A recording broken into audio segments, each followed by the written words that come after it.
कुछ समय पहले मेरी एक वीडियो आई थी स्पिरिचुअल अवेकनिंग को लेकर कि कौन से ऐसे साइंस हैं जिससे समझ में आएगा कि आपकी स्पिरिचुअल अवेकनिंग हुई है कि नहीं। उस वीडियो को आपने ढेरों सारा प्यार दिया।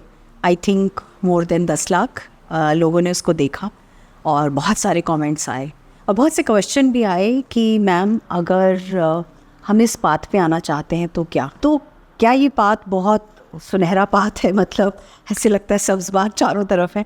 इस पाथ के आने के लिए कुछ चीज़ों के लिए मैं आपसे कुछ सवाल पूछना चाहूँगी जो बहुत हार्ड हिटिंग सवाल होंगे।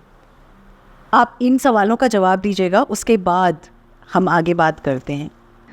I'm a mother, teacher, guide and a friend, and these are my life lessons. I'm Dr. Neeti Kaushik and welcome to my channel Nitty Gritty with Dr. Neeti Kaushik. सो पहला सवाल, आप अपने आप को जानते कितना है? मतलब आपने कभी अपने आप को जानने की चेष्टा की? आप बोलोगे ये क्या सवाल हुआ मैम, हम सब अपने आप को जानते हैं। क्या आप अपने आप को अच्छे से जानते हैं दूसरों की नज़रों से या अपनी नज़रों से?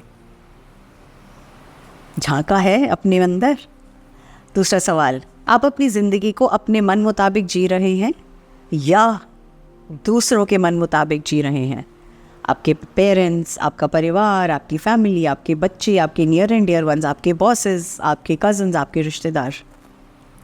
तीसरा सवाल, क्या आप अक्सर इरिटेटेड रहते हैं, अनहैप्पी रहते हैं, इमोशनल बाउट्स ऊपर नीचे अक्सर होते रहते हैं? चौथा सवाल, क्या आप रियलिटी से भागते हैं, मतलब सच्चाई जानते बूझते हुए उससे भागते हैं? या तो देखना नहीं चाहते या फील नहीं करना चाहते या उससे छुपते छुपाते रहते हैं सच्चाई को जानते बूझते हुए? पांचवा सवाल, क्या आप बहुत बार अक्सर झूठ बोलते हैं, चाहे वो किसी चीज़ को बचाने के लिए, छुपाने के लिए, कुछ चीज़ों का कहते हैं मर्यादा में रखने के लिए, मतलब आप झूठ का जामा पहनाते हैं, चाहे मजबूरी में ही पहनाएं लेकिन पहनाते हैं? अगला सवाल, आपको हर बार अपने आप को पुश करना पड़ता है रिश्तों को निभाने के लिए, काम को निभाने के लिए, चाहे अपनी प्रोफेशनल लाइफ हो और चाहे रिलेशनशिप्स हो, चाहे खुद के साथ बहुत से समझौते करने हो, तो क्या हर बार आप कहते हैं ना अपने आप को पुश करते हैं और फिर ज़बरदस्ती से वो सब करते हैं जो कर रहे हैं? अगर इन सब सवालों में से अगर 50% सवालों के जवाब हाँ हैं, येस हैं, तो इस वीडियो पर बने रहिएगा क्योंकि ये वीडियो आपके लिए है।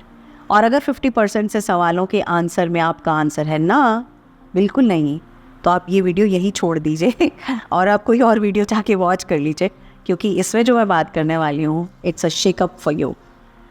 उस स्पिरिचुअल अवेकनिंग के पाथ पे जाने के लिए, उस स्पिरिचुअलिटी के पाथ पे जाने के लिए आपको सबसे पहले अपने आप के साथ जुड़ना ज़रूरी है, क्योंकि हम सब दुनिया के साथ जुड़ते हैं, खुद के साथ नहीं।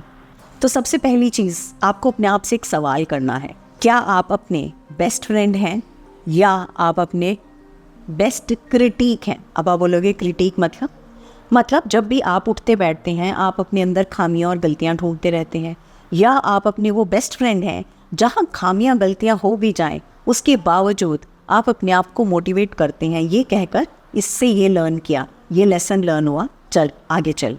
और आप बार बार गलतियां खामियां नहीं ढूंढते।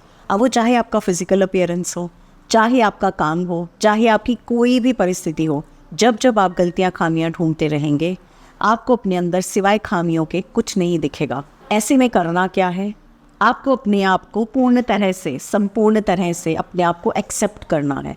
आप जैसे भी हो, भगवान की बनाई हुई रचना हो, उसके लिए कोई अपॉलोजीज़ नहीं करनी। ये नहीं कहना सॉरी यार मेरे से ये ऐसा इसलिए नहीं हुआ, या मैं लेट हो गया क्या करूँ मुझसे उठा ही नहीं जाता, सॉरी यार आलसी हूँ। जो भी हैं आपको अपनी गुड्स एंड बैड्स को अपने सामने रख के उनको एक्सेप्ट करना है, उसके बाद ही तो हम उसके ऊपर काम करेंगे ना। बट अगर आप सिर्फ खामियां ही देखेंगे तो आपको उस तालाब में सिर्फ अपने कीड़े मकोड़े दिखेंगे, उसके अंदर और कुछ नहीं। और मैं चाहती हूँ आप उस तालाब के अंदर से जैसे लोटस का फूल निकलता है ना बाहर, उस तरह से निकलें। पॉइंट नंबर 2 पे आते हैं, आप क्या हैप्पी और ग्रेटफुल हैं? मतलब बहुत बार मैं वीडियोज़ के नीचे कमेंट पढ़ती हूँ, कुछ भी अच्छा नहीं हो रहा, कुछ अच्छा हो ही नहीं सकता, फलां की तो किस्मत ही ख़राब है, किस्मत ही फूटी हुई है। और मुझे पढ़ के बहुत ख़राब लगता है, बहुत रोना आता है। क्या ज़िंदगी में 24 घंटे किस्मत ख़राब और फूटी हुई है? आप देख किधर रहे हो? अगर आपके अंदर ग्रैटिट्यूड नहीं है तो आपके अंदर कुछ नहीं है। आप अपने आप को किस तरह से देखते हो? सबसे इम्पॉर्टेंट चीज़, आपके पास खाने के लिए कुछ नहीं है, खाना है ना, छत है ना, घर है ना, माँ बाप है ना, भगवान ने आंखें दी हैं ना, भगवान ने काम करने के लिए हाथ दिए हैं ना, चलने फिरने की क्षमता दी है ना, आपको पढ़ा लिखा भी बनाया है ना। तो जब आप अपनी खूबियाँ ढूंढने बैठेंगे और जो उस चीज़ का शुक्राना करने बैठेंगे, तो आप देखेंगे कैसे यूनिवर्स आपको भर भर के वो चीज़ें देंगी। क्योंकि यूनिवर्स का तो एक ही असूल है, जिस चीज़ के लिए आप जो ज़बान से बोलेंगे, जो सोचेंगे, जो बात करेंगे, जो विचार होंगे, वही सब भर भर के मिलेगा। तो अब आपकी मर्ज़ी है, आपको किसी भी क्षण भगवान का, ईश्वर का, ऊपर वाले का, अगर आपको ग्रैटिट्यूड है ही नहीं, तो फिर भगवान वो चीज़ें देगा ही नहीं ना जहाँ ग्रैटिट्यूड हो। और ग्रैटिट्यूड जब तक नहीं होगा, आप अपने आप से कभी भी जुड़ नहीं पाओगे, तब तक आप सुपरफिशियल दुनिया में रहेंगे। आते हैं पॉइंट नंबर 3 पे। आप अपनी ज़िंदगी में किसी और की लाइफ में कोई डिफरेंस क्रिएट कर रहे हैं, या आई मी माई सेल्फ सिर्फ खुद के लिए जीते हैं। यानी आप सवेरे उठते हैं, तैयार होते हैं, नौकरी पे जाते हैं, काम करते हैं, वापस थक हार के शाम को आते हैं, टीवी चलाते हैं, बैठ जाते हैं, या अखबार पढ़ते हैं, या कोई 1-2 घिसे पिटे सीरियल देखते हैं। दिन ख़त्म हो जाता है, 4 गालियाँ इधर निकालते हैं, 4 अब्यूज़ वहाँ देते हैं, 4 लोगों की बुराइयाँ करते हैं और अगले दिन की इंतज़ार करते हैं वही रूटीन करने के लिए। पूरे दिन में आपने किस टाइम किसके लिए कुछ अच्छा सोचा या अच्छा किया? अगर वो परिस्थिति आपकी लाइफ में नहीं है, आप कभी भी खुद से नहीं जुड़ पाएंगे। एक कहानी हम सब ने पढ़ी होगी ना, एक वो कहानी थी ना कि एक समुद्र किनारे बहुत से सीशेल्स लहरों के साथ आ जाते थे और बहुत से सीशेल्स थे, और एक आदमी एक एक करके उठा रहा था और वापस समुद्र में फेंक रहा था। और उसको किसी ने पूछा, ये क्या कर रहे हो? तो उसने कहा, मैं इनको वापस से जीवन दे रहा हूँ। और वो हंस के बोला, कितनों को जीवन दे लोगे? हज़ारों की तादाद में सीशेल्स हैं। तो उसने कहा, एटलीस्ट इसको तो दे लूँगा। एक उठाया और उसको वापस समुद्र में डाल दिया। तो मैं सिर्फ ये कहना चाहती हूँ, आप भगवान तो बन नहीं सकते, आप दुनिया में सबका भला तो नहीं कर सकते, बट अगर आप हर रोज़ सोने से पहले ये सोचें, आज मैंने किसी के लिए क्या अच्छा काम किया, किसी के लिए क्या भला किया। इमेजिन 365 दिनों में आप 365 लोगों की ज़िंदगियों में एक स्माइल लेके आ रहे हो, हैप्पीनेस लेके आ रहे हो। क्या ये बहुत बड़ी बात नहीं है? अब मैं आती हूँ नेक्स्ट पॉइंट पे। आप किस चीज़ से पुश हो रहे हो? प्रॉब्लम से, या अपने सपनों को, ड्रीम्स को पूरा करने के लिए आगे बढ़ रहे हो? अगर प्रॉब्लम्स की बदौलत you are led by your problems and you are not led by your dreams, तो आप बिल्कुल कहते हैं ना, अंधे कुएं में, खाई के अंदर घुसते चले जा रहे हो। बहुत बार हम बहुत सी गलतियां करते हैं। It is okay to make mistakes, it is okay to fall down.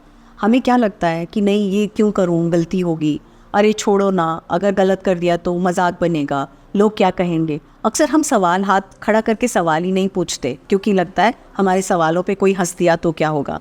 और ये मेरे साथ बहुत सालों तक रहा, बचपन में तो, स्कूल टाइम में हमेशा रहा। तो कभी भी आप ये नहीं सोचें कि बार बार अगर मैंने सवाल पूछा भी है तो उसमें कोई गलती है। इनफैक्ट जब लोगों से मैं बात करती हूँ तो बहुत से लोग ये भी कहते हैं, पता नहीं ये सवाल ठीक भी है कि नहीं, बट मेरे मन में था। मैं कहती हूँ, कुडोज़, आपके मन में सवाल तो था और आपके अंदर वो हिम्मत तो है कि आप पूछ पा रहे हैं। तो ऐसे में आपको जब भी सोचना है कि मुझे मेरे ड्रीम्स किस तरफ लेके जा रहे हैं। कहते हैं ना, स्कूल में जब क्लास 4th 5th तक तो हम पेंसिल यूज़ करते हैं ताकि गलतियाँ हो तो रबड़ से मिटा लें और दोबारा से लिख लें।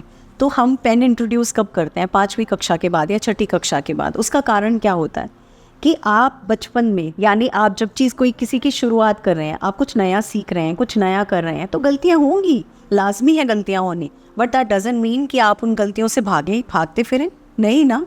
तो उन गलतियों को एक्सेप्ट करो, हैप्पीली एक्सेप्ट करो, उनसे सीखो और सीख कर आगे बढ़ो। एटलीस्ट आप अपने दिल को हैप्पीनेस तो दे रहे हो अपनी ड्रीम्स को फॉलो करने के लिए।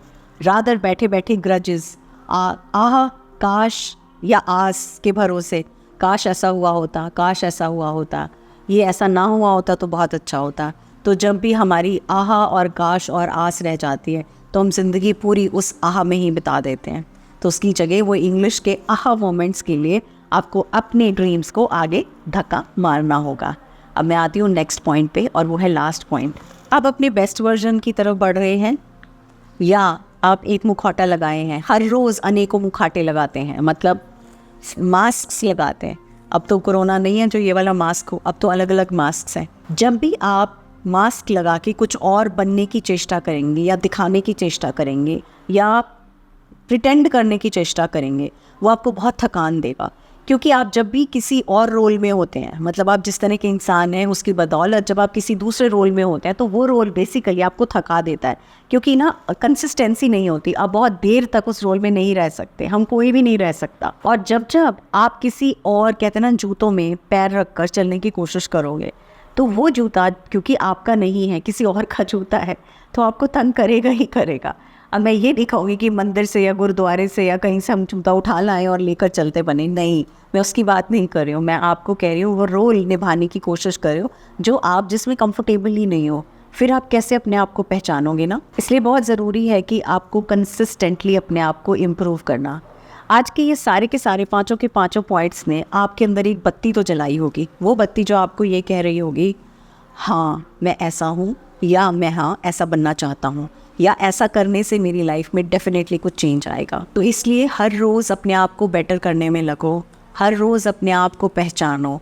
वो चीज़ें जो आपका साथ नहीं देती हैं, वो मास्क, वो बिना बात के एक्स्ट्रा, वो जैसे कहते हैं ना गाड़ी जब हम लेकर आते हैं नई नई गाड़ी तो उस पर बड़ी सारी पन्नियाँ वन्नियाँ लगी रहती हैं सीट पे भी हर जगह, और हम मतलब महीनों महीनों तक उतारते नहीं हैं, सीट गंदी हो जाएगी यही सोच के, और हम उस प्लास्टिक पे ही बैठ बैठ के बड़े खुश होते रहते हैं। तो समय है कि आप उन सब सीट के वो फालतू फंड के जो प्लास्टिक के कवर्स हैं उनको निकाल दीजिए, उनको हटा लीजिए। सीट साफ़ करके रहना हमेशा आपके लिए बेटर रहेगा रादर उस प्लास्टिक की सीट पर बैठना, वो मुखौटा जो आपके काबिल है ही नहीं। तो यदा कदा अपने दिल की सुनते रहना चाहिए, हर रोज़ अपने आप को बेटर इम्प्रूव करते रहिए और इन पांचों पॉइंट्स को लेकर अपनी लाइफ को अलाइन करते रहिए, क्योंकि ये जब आप अपने आप को समझने लगेंगे, अलाइनमेंट में आने लगेंगे, उसके बाद स्टेप शुरू होता है स्पिरिचुअल अवेकनिंग का। उससे पहले आप किसी और दुनिया में, किसी और चीज़ में, और कहते हैं ना भ्रांतियों में जी रहे हैं, और वो भ्रांतियों में जीते हुए आप कभी भी डेवलप नहीं हो सकते। Thank you so much for watching this video and thank you so much. आप ये प्लीज़ उस सबके साथ शेयर करिएगा जो आपको लगता है शायद भ्रांतियों में जी रहे हैं और शायद वो चाहते हैं इम्प्रूव होना, लेकिन कुछ ना कुछ उन्हें रोक देता है। नमस्ते, God bless you, I wish you abundance in your life.